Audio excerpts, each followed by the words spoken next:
नमस्कार, आप देख रहे हैं चैलेंज न्यूज। मैं नैन्सी। देखते हैं आज की 10 बड़ी खबरें। सूरत की प्रिंटिंग मिल में गैस लीक, 6 कर्मचारी की दम घुटने से मौत। गुजरात के सूरत में गुरुवार को बड़ा हादसा हो गई है। यहां एक प्रिंटिंग मिल में सुबह सुबह गैस लीक हो गई। इससे 6 कर्मचारियों का दम घुट गया और उनकी जान चली गई। हादसे में 20 से ज्यादा लोगों की हालत गंभीर बताई जा रही। जानकारी के मुताबिक विश्व फ्रेम ड्राइंग एप प्रिंटिंग मिल के पास टैंकर से गैस रिसाव के कारण यह हादसा हुआ। बताया जा रहा है कि मिल के पास एक नाला स्थित है। सुबह सुबह एक अज्ञात टैंकर चालक उस नाले में जहरीला केमिकल डाल रहा था।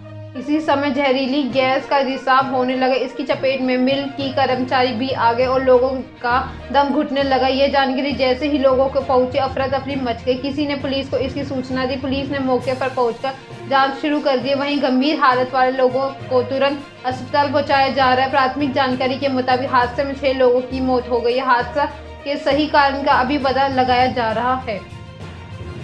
दिल्ली की चांदनी चौक मार्केट में भीषण आग। दिल्ली के चांदनी चौक स्थित लाजपत राय मार्केट में भीषण आग लगने की खबर आ रही है। आग पर काबू पाने के लिए दमकल विभाग की 12 गाड़ियां मौके पर पहुंची थी।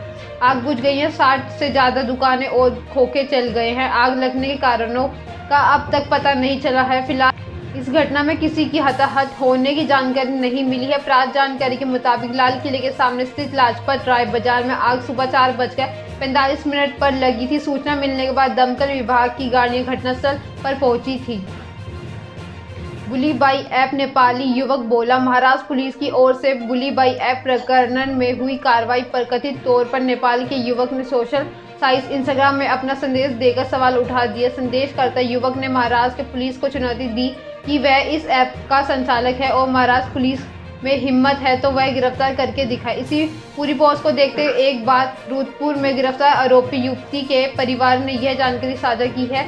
यह पोस्ट मीडिया में सुर्खियां बटोरने लगी है। मंगलवार को महाराष्ट्र पुलिस की मुंबई साइबर सेल की ओर से रुद्रपुर की युवती की गिरफ्तारी सहित जगह दबिश देकर बुलीबाई ऐप का प्रकरण में हुई कार्रवाई सुर्खियों में आ गई है। बुधवार को अचानक GIYU44 नाम से सोशल साइंस इंस्टाग्राम पर बने एक अकाउंट में कथित तौर पर नेपाल के काठमांडू के एक युवक ने अपने पोस्ट डाली, जिसमें युवक ने खुद को बुलीबाई ऐप का संचालन करता होने का दावा किया है। उसने कहा है कि भारत में सांप्रदायिक तनाव फैलाने के लिए पाक में फंडिंग की जाती है। ऐप से जुड़े सभी ग्रुप मेंबर निर्दोष हैं। रुद्रपुर में गिरफ्तार युवती भी निर्दोष है। उसने इंस्टाग्राम में अपनी भावना डाली और उसका फायदा उठाते हुए युवती का अकाउंट हैक कर धार्मिक टिप्पणियों की। इसके बाद साथ ही एक विशेष समुदाय की महिलाओं की फोटो अपलोड कर दी। उधर पुलिस ने इसकी भी जांच शुरू कर दी। भीड़ ने शख्स को जला दिया जिंदा। भीड़ की एक और भयावह तस्वीर झारखंड के सिमडेगा से सामने आई है। यहाँ 34 वर्षीय युवक संजू प्रधान को पहले लाठी डंडे से पीटा गया और फिर उसी के घर पे पड़ी लकड़ी के ढेर से आग लगाकर उसे जिंदा जला दिया गया। मृतक की पत्नी ने आरोप लगाया है कि वो रो कर सबसे रहम की भीख मांगती रही, लेकिन किसी को उस पर तरस नहीं आया। मौके पर मौजूद पुलिस ने उसके पति को बचाने की कोशिश नहीं की और तमाशबीन बनी रही। बस ट्रक की टक्कर में मरने वालों की संख्या 17 तक पहुंची। पाकुड़ झारखंड में बुधवार सुबह एक भीषण सड़क हादसा हुआ। शुरुआत में इस दुर्घटना में 7 लोगों के मरने की खबर आई थी, लेकिन अब इस हादसे में मरने वालों की संख्या बढ़कर 17 हो गई है। दरअसल राज्य के पाकुड़ में अमरापाड़ा थाना क्षेत्र के पड़रेर कोला गांव के पास LPG गैस सिलेंडर से जा रहे एक ट्रक और यात्री बस के टक्कर में 17 लोगों की असमय से मौत हो गई। इस हादसे में 25 लोग घायल हो गए, जिनमें से कई हालत गंभीर है। इस हादसे में राष्ट्रपति प्रधानमंत्री ने शोक व्यक्त किया है। पाकुड़ के अनुमंडल पुलिस पदाधिकारी अजीत कुमार विमल ने बताया है कि इस हादसे में 7 लोगों की मौके पर ही मौत हो गई, जबकि इस अन्य की मौत अस्पताल में इलाज के दौरान हुई। उन्होंने बताया है कि हादसे में 25 अन्य लोग घायल हुए हैं, जिनमें कई की हालत गंभीर बनी हुई है। उन्होंने बताया है कि दुर्घटना गैस सिलेंडर लदे तेज रफ्तार ट्रक और बस की आमने सामने की टक्कर से हुई।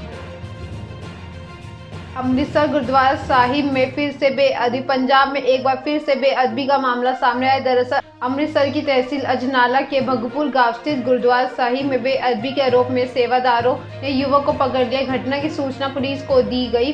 पुलिस ने संदिग्ध को हिरासत में लेकर पूछताछ के साथ ही आरोपी के खिलाफ जांच शुरू कर दी है। अमृतसर के भगुपुर गांव में बेअदबी की घटना CCTV कैमरे में कैद हो गई है। घटना का पता लगते ही सिख जत्थेदार मौके पर पहुंच गए। उन्होंने पुलिस से मांग की आरोपी युवक को उनके हवाले किया जाए, साथ ही घटना की निंदा की, बात दे कि गांव के माहौल तनावपूर्ण है। कर्नाटक में हिजाब का विरोध। कर्नाटक के कोपा में एक सरकारी स्कूल में छात्रों ने भगवा पहनकर हिजाब का विरोध किया है। पहले ही स्कूल ने छात्रों को भगवा पहनकर आने की मंजूरी दी थी और मुस्लिम छात्रों से कहा था कि वो हिजाब पहनकर ना आए। इसके बाद स्कूल ने अपने आदेश में कहा है कि 10 जनवरी तक स्टूडेंट्स अपनी इच्छा अनुसार पोशाक पहन सकते हैं। इसके विरोध स्वरूप छात्रों ने भगवा स्कार्फ पहनना शुरू कर दिया। स्कूल में प्रिंसिपल आनंद मूर्ति ने कहा है कि स्टूडेंट के पोशाक पर फैसला अभिभावकों के साथ बैठक के बाद लिया जाएगा। उन्होंने बताया है कि पहले ही इस तरह के मामलों में हमने टीचर पेरेंट्स मीटिंग के बाद भी फैसला लिए हैं। उत्तर कोरिया ने किया हाइपरसोनिक मिसाइल का सफल परीक्षण। Democratic Republic of Korea DPRK ने बुधवार को सफलतापूर्वक अपनी हाइपरसोनिक मिसाइल का परीक्षण किया है। कोरियन सेंट्रल न्यूज़ एजेंसी ने इसकी जानकारी देते हुए गुरुवार को कहा है कि ये missile academy of defence science द्वारा लॉन्च की गई है। इसकी जानकारी मुताबिक इस मिसाइल ने 700 किलोमीटर दूर अपने टारगेट पर सटीक निशाना लगाए। इससे पहले ये करीब 120 किलोमीटर की ऊंचाई तक गई। इस परीक्षण की सफलता ने उत्तर कोरिया फ्यूल सिस्टम की विश्वसनीयता को साबित किया है। DPRK के मुताबिक उनका ये दूसरा हाइपरसोनिक मिसाइल का परीक्षण था। इससे पहले उत्तर कोरिया ने सितंबर को हवासांग का 8 का परीक्षण किया था। एजेंसी ने यह भी कहा है कि इस परीक्षण के वैज्ञानिकों को हाइपरसोनिक मिसाइल सेक्टर में बड़ी सफलता हासिल हुई है। एजेंसी की दी गई जानकारी के मुताबिक बेहद सर्द मौसम में इस मिसाइल का सफल परीक्षण से भी दर्शाता है कि उनका नया फ्यूल सिस्टम काफ़ी बेहतर है। ऑस्ट्रेलिया ने नंबर 1 टेनिस प्लेयर नोवाक जोकोविच को घंटों तक एयरपोर्ट पर रोका। ऑस्ट्रेलिया ने दुनिया के नंबर 1 टेनिस खिलाड़ी सर्बिया के नोवाक जोकोविच का वीज़ा रद्द कर दिया है। नोवाक जोकोविच ऑस्ट्रेलियन ओपन से हिस्सा लेने में मेलबर्न पहुंचे थे। इससे पहले जोकोविच को घंटों तक एयरपोर्ट पर ही रोका गया, जिसके बाद एंट्री से जुड़े जरूरी दस्तावेज पेश नहीं कर पाने के कारण उनका वीज़ा रद्द कर दिया है। ऑस्ट्रेलिया की तरफ से एक दिन पहले ही नोवाक जोकोविच का वैक्सीनेशन नियमों से छूट देते हुए ऑस्ट्रेलियन ओपन में हिस्सा लेने के लिए मंजूरी दी गई थी।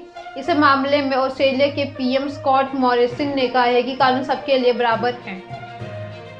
PM मोदी को ट्वीट करना कपिल शर्मा को पड़ा था महंगा। कॉमेडियन कपिल शर्मा लंबे समय से अपनी कॉमेडी से दर्शकों को हंसाते गुदगुदाते आए हैं, लेकिन अब वो पहली बार स्टैंड अप कॉमेडी करने जा रहे हैं। दरअसल कपिल जल्द ही नेटफ्लिक्स पर अपना show Kapil Sharma I am not in yet लेकर आने वाले हैं। 28 जनवरी से शुरू होने वाले इस शो को कपिल अपने ही इस शो को लेकर काफ़ी उत्साहित दिखाई दे रहे। इसी क्रम में हाल ही कपिल ने अपने इस शो को एक वीडियो क्लिप इंस्टाग्राम को शेयर की है। इस वीडियो में अभिनेता अपने अलग अंदाज में अपनी एक स्टोरी बताते नजर आ रहे हैं। ये थी अब तक की 10 बड़ी खबरें। ऐसे अपडेट्स के लिए बने रहे हमारे साथ। हमारे चैनल को लाइक करें, कमेंट करें, सब्सक्राइब करना ना भूलें। धन्यवाद।